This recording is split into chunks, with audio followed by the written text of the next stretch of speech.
Hi, I'm Nicole Flynn, and my project will be on public health communication during disease outbreak. Ironically, yeah. so, um, I will be talking about 4 specific diseases: influenza, flu, Ebola, HIV/AIDS, and SARS. Specifically, what it is and the public health communication during their specific outbreaks. The first one, flu, is a respiratory infection. It's highly contagious and it's caused by the influenza virus. Symptoms can range from mild to severe. They could include fever, chills, runny nose, muscle, body aches, fatigue. There are 2 types of this virus that routinely spread in people, type A and type B. And these 2 types are responsible for the seasonal flu epidemic each year. Early symptoms of not only flu, but Ebola, HIV, and SARS start off with flu-like symptoms. Talking about a specific strand of flu, the bird flu in 2015, or H5N1. More than half of the 840 people diagnosed died from this illness. In advanced stages, lungs become inflamed with white blood cells and suffocate life-sustaining tissues. Experts are uncertain on how the disease jumps from animals to humans, but they do suggest things like cook meat fully, use protection when handling live and dead birds, and do not use bird droppings as fertilizer. History has proven that this illness can kill millions if not contained. Experts say, like avian flu, the Spanish flu probably jumped from animals to humans and killed approximately 50 million people during World War I. And even with a strong and well-functioning immune system, people are still vulnerable. The second one, Ebola virus. This is an infection caused by the genus Ebola virus, and of the 6 strands, only 4, which I have bolded, are dangerous to people. Ebola symptoms can appear 2 to 21 days after contact, typically starting with the dry symptoms, as I said before, and then progressing to what's called wet symptoms, so diarrhea, vomiting, hemorrhaging, bleeding, or bruising. Ebola is often confused with other common illnesses, influenza, malaria, or typhoid fever. Where does Ebola come from? Experts don't really know. They do know that it's animal-borne and that the virus spreads to people through direct contact with blood, bodily fluids, and tissues of animals. It is rare, but it is severe, and recovery from Ebola depends on good clinical care and the patient's own immune system. Survivors have antibodies that can be detected in the blood up to 10 years after recovery, and this gives them some protective immunity to the type of Ebola that sickened them. How communication failed for Ebola. Those who are in advanced stages and have recently died are highly contagious. Things like poverty and corruption made citizens skeptical of local authorities in Western Africa. And Westerners didn't really communicate properly with locals. They just came in and took their ill family members. They weren't really telling them where they were going, what was happening. So the families never really saw them again.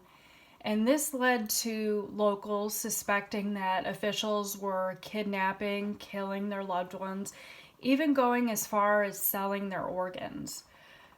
This led to the families often hiding their ill and dead family members and infecting themselves. It wasn't until trusted leaders of the community started educating health professionals, so educating Westerners on the miscommunication. Westerners then began to communicate with the families that they would respect their loved ones and give them a proper burial. It was only then that families began to cooperate with authorities, and then it became controlled. The third one, HIV, AIDS. The virus attacks the body's own immune system. HIV can lead to AIDS if not treated. It reduces the number of CD4 cells or T cells in the body. And CD4 cells help the immune system fight off any kind of infection. This virus is transmitted through bodily fluids, so blood, semen, and breast milk, similar to Ebola. The stigma surrounding HIV/AIDS was especially high in the 1980s and 1990s. A meta-analysis of 64 studies found a correlation between HIV-positive individuals and lower rates of social interaction, higher rates of depression, and a decrease in quality of life. The stigma stemmed largely from the misconception on how the virus is transmitted. And this is something that we need to be aware of in the current situation that we're in. How communication failed for HIV. Westerners, specifically Americans, really missed the mark on this. They came up with how to stop the spread, I guess, is to abstain from sex and be faithful only to the person's spouse, which really isn't meaningful to citizens that practice polygamy, so in Africa, and coupled with the terrible judgment that only certain people could get the disease didn't really help matters. It wasn't until communication was essentially fixed, we still are working on this, but rates of infection have since dropped 33% since 2001. Yeah. And the final one, SARS, which is a cousin virus, if you will, to the current coronavirus. This is a contagious respiratory infection. It is caused by the coronavirus. The first official infection was reported in Asia in February of 2003. Symptoms start off with dry symptoms, and they progress to problems breathing, shortness of breath, and dry cough. By May of 2003, emerging cases rose to about 200 a day, so it spreads very fast. The virus and bacteria alter their surface protein to quote-unquote blend into their host, and this helps them avoid being killed off by the person's immune system. This makes new strands highly likely to spread in both animals and humans. And this is transmitted through droplet, so coughing and sneezing. Public health officials worked fast and efficiently in communication, And by 2004, there hasn't been any known cases of SARS reported anywhere in the world. And the CDC page designated to SARS is quoted as saying that it is only used for historical purposes and is no longer being maintained or updated. Now, there is a page for the current coronavirus on there. And what to take away from this?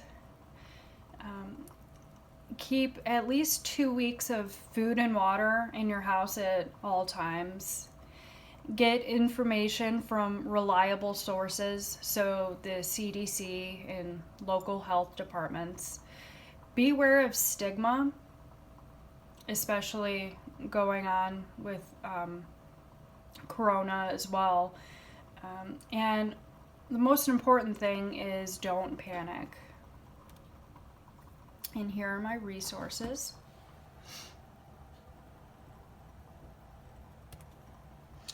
And coronavirus really blew up, for lack of a better term, I guess, as I was finishing my paper. But obviously this is extremely important. The coronavirus has been deemed a pandemic. Now, the Webster definition of this means that it is occurring over a wide geographical area and affecting high portions of the population. Now, if you weren't able to get enough food or supplies, because I know that everything is closing down around us right now for 3 to 4 weeks. I do know that the Greater Cleveland Food Bank is offering free food. And I just saw that the Cleveland Public Library also is offering free food, and that is Monday through Friday, 3:30 to 4:30. I've also listed the specific websites for the health departments, and depending on how this video is uploaded, I may send an email out to each one of you through our Blackboard.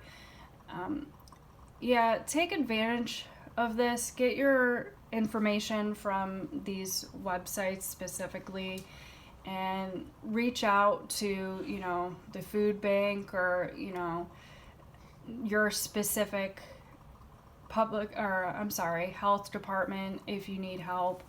I know that this is really scary right now, but the most important thing is to remain calm. These people know what they're doing. It's gonna take time, and it's a learning curve. And so stay safe, and thanks for watching, I guess.